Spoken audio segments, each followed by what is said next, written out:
भगवान और उनकी भक्ति। श्री स्वामी राम सुखदास जी महाराज। अध्याय 3।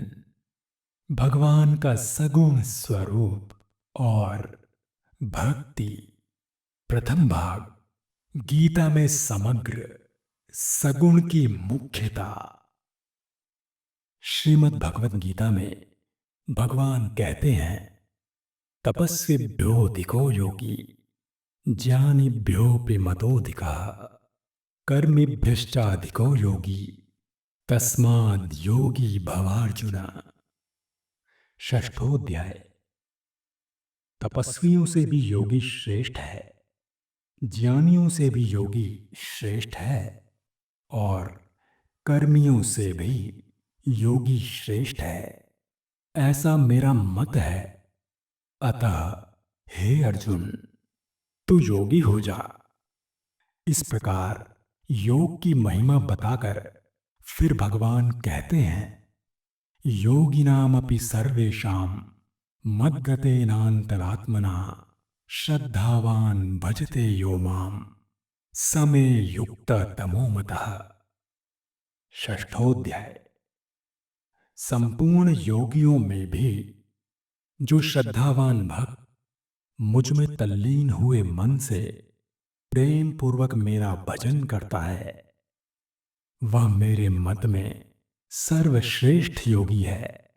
तात्पर्य है कि कर्म योगी, ज्ञान योगी, हठ योगी, लय योगी, राजयोगी, मंत्र योगी आदि जितने भी योगी हो सकते हैं, उन सब योगियों में मेरा भक्त सर्वश्रेष्ठ है। जैसे भगवान की बात चले तो भक्त उसी में मस्त हो जाता है, उसको दूसरी बात सुहाती ही नहीं। ऐसे ही यहां भक्त की बात चली तो भगवान भी मस्त हो गए, दूसरी सब बातें भूल गए और उनके भीतर भक्ति की बात कहने का प्रवाह उमड़ पड़ा। अतः अर्जुन के द्वारा प्रश्न किए बिना ही भगवान ने अपनी तरफ से 7वां अध्याय शुरू कर दिया। 7वें अध्याय के आरंभ में भगवान ने अर्जुन से कहा कि मैं वह विज्ञान सहित ज्ञान कहूंगा जिससे तू मेरे समग्र रूप को जान जाएगा, जिसको जानने के बाद फिर कुछ भी जानना बाकी नहीं रहेगा। अंत में अपने समग्र रूप का वर्णन करते हुए भगवान ने कहा, जरा मरण मोक्षाय मामाश्रित्य यतन्ति ये ते ब्रह्म तद्विदो कृत्स्नम् अध्यात्मं कर्म चाखिलम् साधिभूताधिदैवं मां साधियज्ञं च ये विदुः प्रयाण कालेऽपि च मां ते विदुर्युक्तचेतसः। गीता सप्तमोध्याय। जरा और मरण से मोक्ष पाने के लिए जो मेरा आश्रय लेकर यत्न करते हैं, वे उस ब्रह्म को, संपूर्ण अध्यात्म को और संपूर्ण कर्म को भी जान जाते हैं।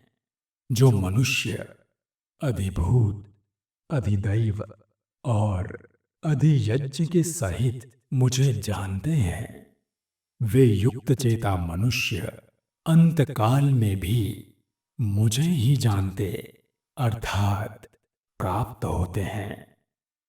गीता में भगवान ने जन्म मरण की बात तो कई जगह कही है, पर जरा मरण की बात इन्हीं श्लोकों में कही है। तात्पर्य है कि जो भगवान की भक्ति करता है वह जरा और मरण दोनों से मुक्त हो जाता है, अर्थात उसको शरीर के रहते हुए वृद्धावस्था का भी दुख नहीं होता और गति के विषय में भी दुख नहीं होता कि मरने के बाद मेरी क्या गति होगी।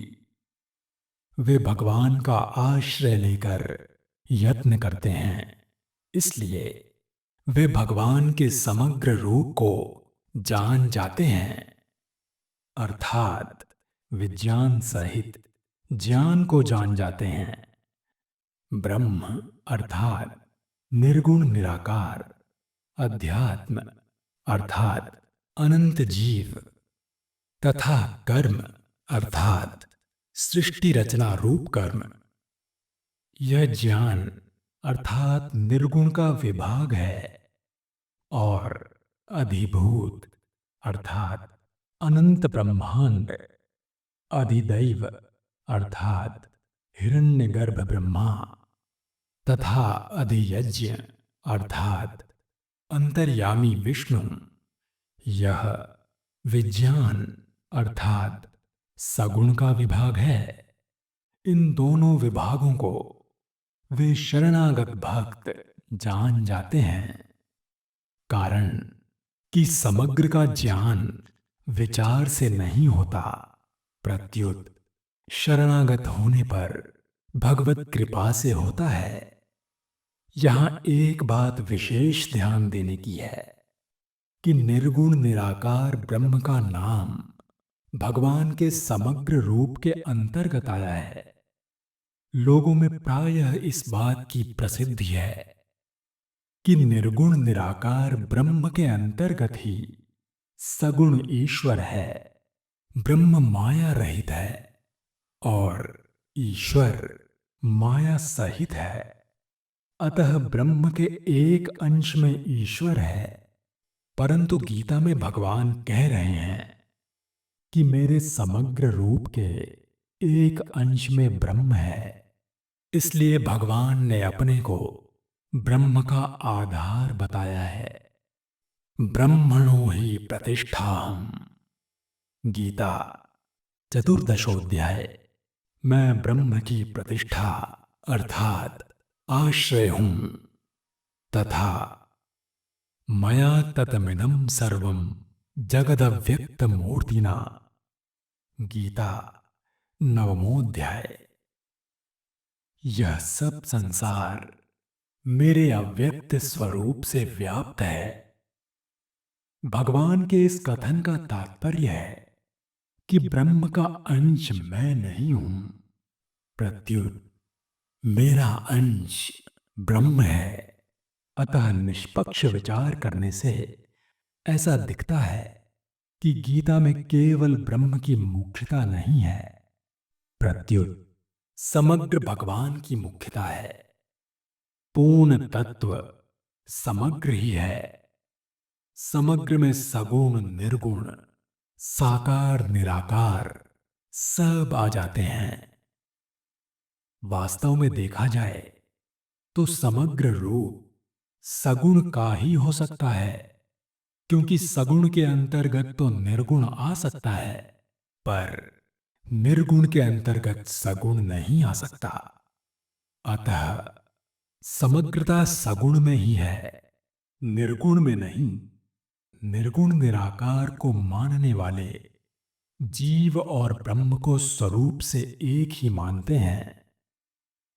गीता में भी जीव और ब्रह्म के समान लक्षणों का वर्णन हुआ है।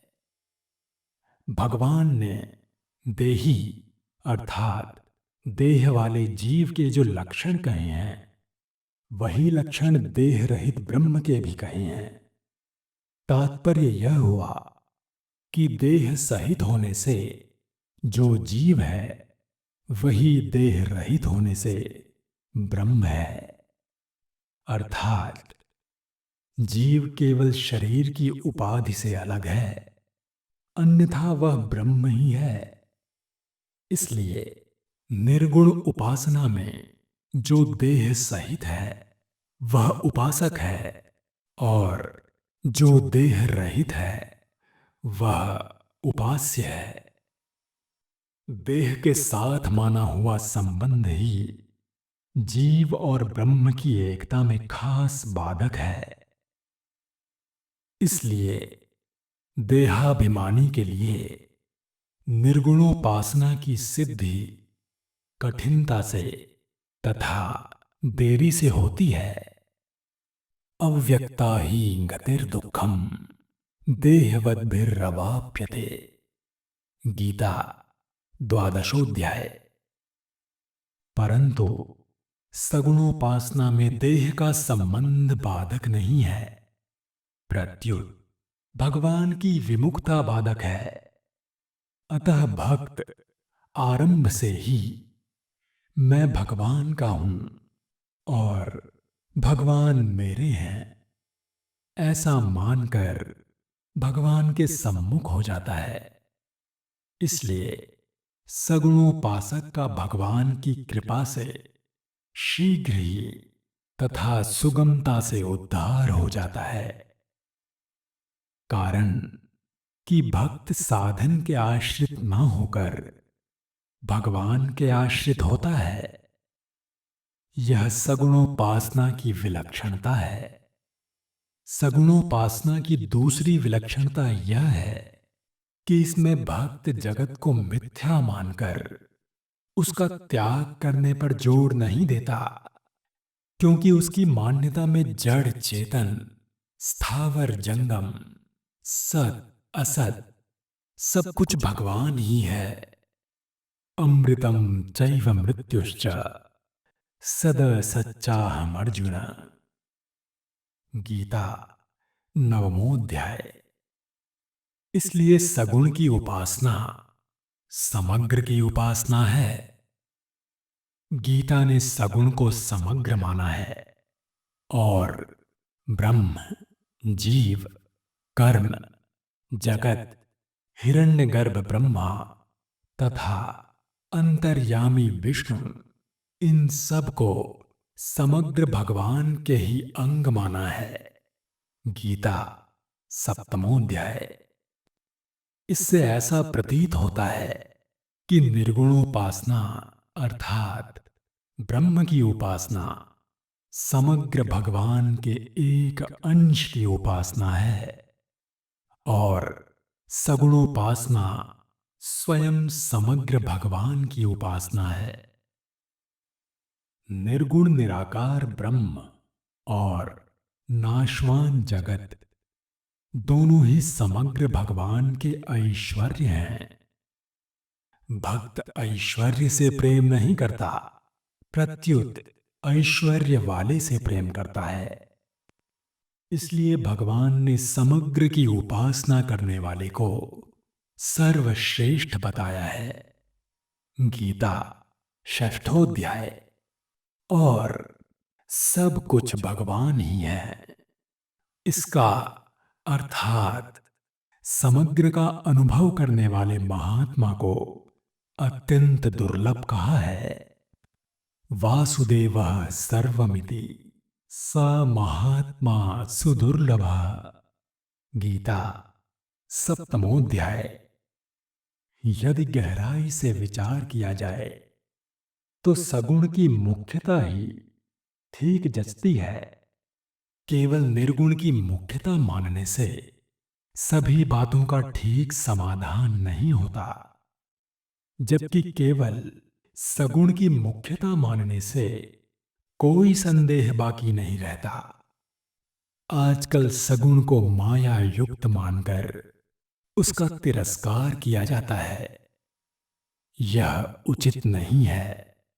सगुण माया युक्त नहीं है, प्रत्युत माया का अधिपति मालिक है। सनकादिक, शुकदेव, जनक आदि तत्वज्ञ महापुरुषों का सगुण में स्वाभाविक प्रेम था, जो समय समय पर प्रकट होता रहता था। श्रीमद् भागवत में आया है, आत्मा रामश्च मुनयो निर्ग्रंथा अप्यरुक्रमे कुर्वन्त्यहेतुकीं भक्तिम् इत्थं भूत गुणो हरि। ज्ञान के द्वारा जिनकी चिज्जड़ ग्रंथि कट गई है, ऐसे आत्माराम मुनिगण भी भगवान की हेतु रहित अर्थात निष्काम भक्ति किया करते हैं, क्योंकि भगवान के गुण ही ऐसे हैं कि वे प्राणियों को अपनी ओर खींच लेते हैं।